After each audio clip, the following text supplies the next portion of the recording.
मुसलमान इन शइ ते मुतफ़िक़ आहिनि त असां हिक ॿिए जा दुश्मन न आहियूं, भाइर आहियूं। उन में भी हिकिड़ो अहिड़ा मुतअस्सिब आहिनि या नासबी आहिनि जेके तव्हां असांखे हिक जॻह ते गॾु थियण नथा ॾियनि। ऐं उनजो सबूत मां मोबाइल तॾहिं खोली त हिन वक़्तु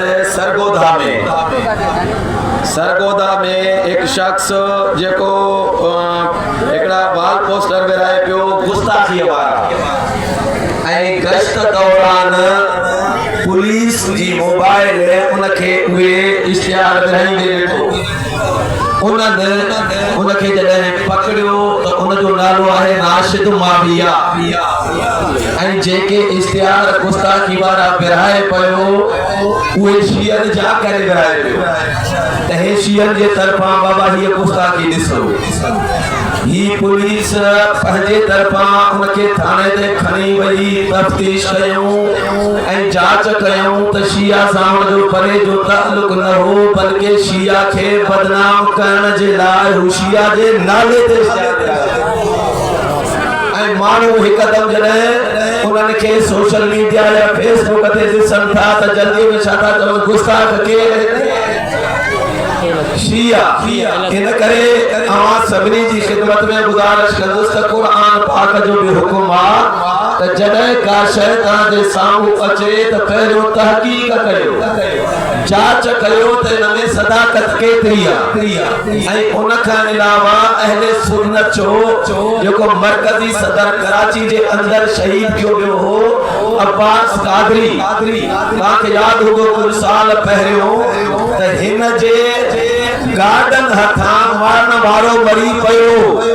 जॾहिं उनखे पुलिस थाने ते खणी वई, तफ्तीश थी, जांच खां पोइ पतो पियो त उनजो कंहिं सां ताल्लुक हो ऐं शिया ने अली सां न, बल्कि उन इहो वाज़िह कयो त असां अहले सुन्नत जे इन आलम खे शहीद करे माण्हुनि में शियत जे ख़िलाफ़ नफ़रत फैलाई, पर हो माण्हू कहो थी पियो छो त ख़ुदा खे इहो मंज़ूर न हो।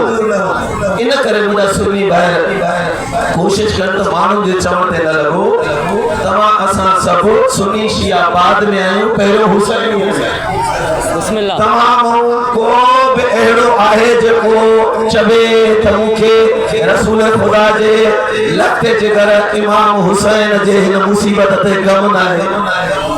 यार मां यकीन सां चवां थो हिते वेठो आहियां, जिन ताईं मुंहिंजो आवाज़ वञे थो को बि अहले सुन्नत जो भाउ ईअं न चवंदो त मूंखे हुसैन जो ग़म न आहे।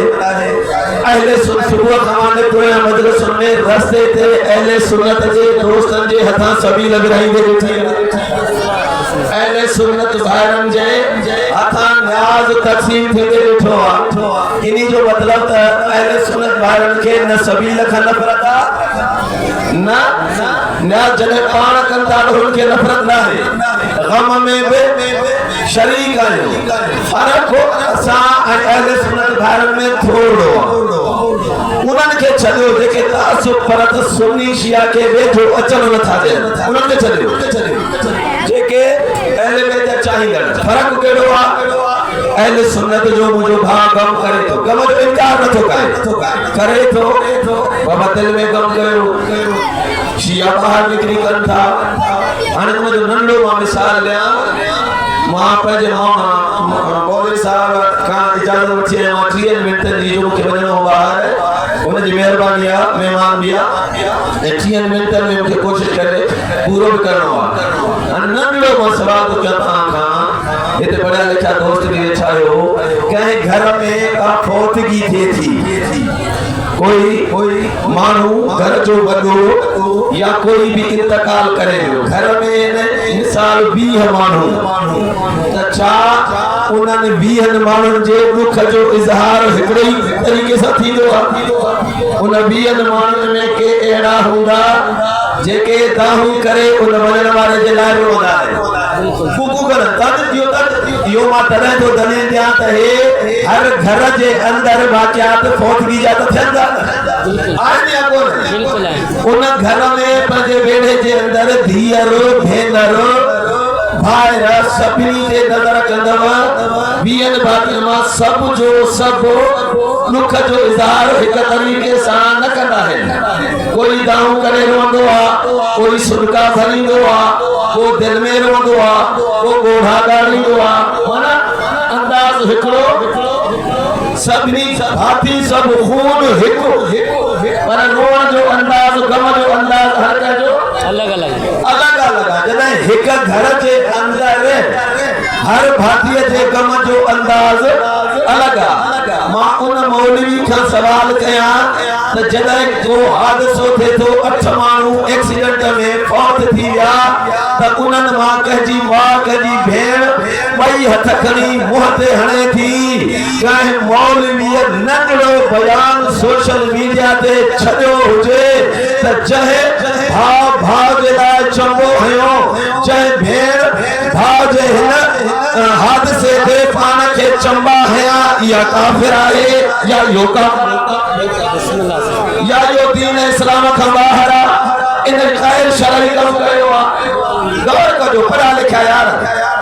त जॾहिं हिते इहा शइ मौलवी बर्दाश्त करे थो त ही हुसैन रसूल ख़ुदा जो बचड़ो आहे, असां ईअं नथा चऊं त को तव्हांखे गम न आहे।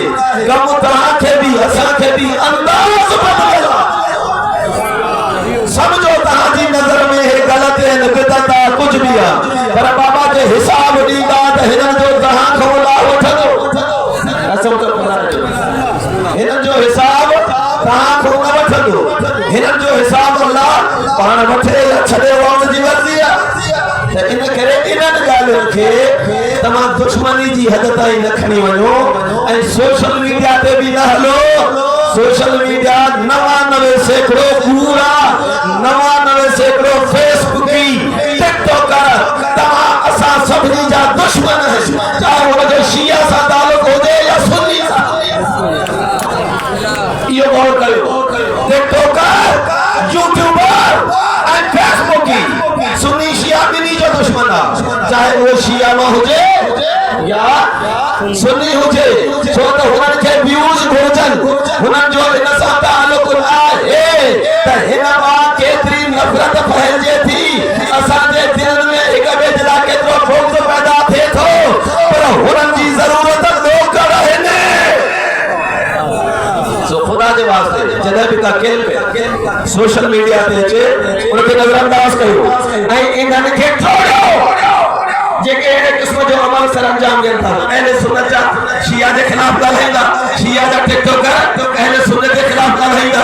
नुक़सान इस्लाम जो, असांखे सभ खां ज़्यादा अज़ीज़ इस्लाम हुजे। हिकिड़ो मैसेज ॾियणो हो, तव्हां ताईं पहुचायो ऐं हाणे मां कोशिशि कंदुसि पंहिंजे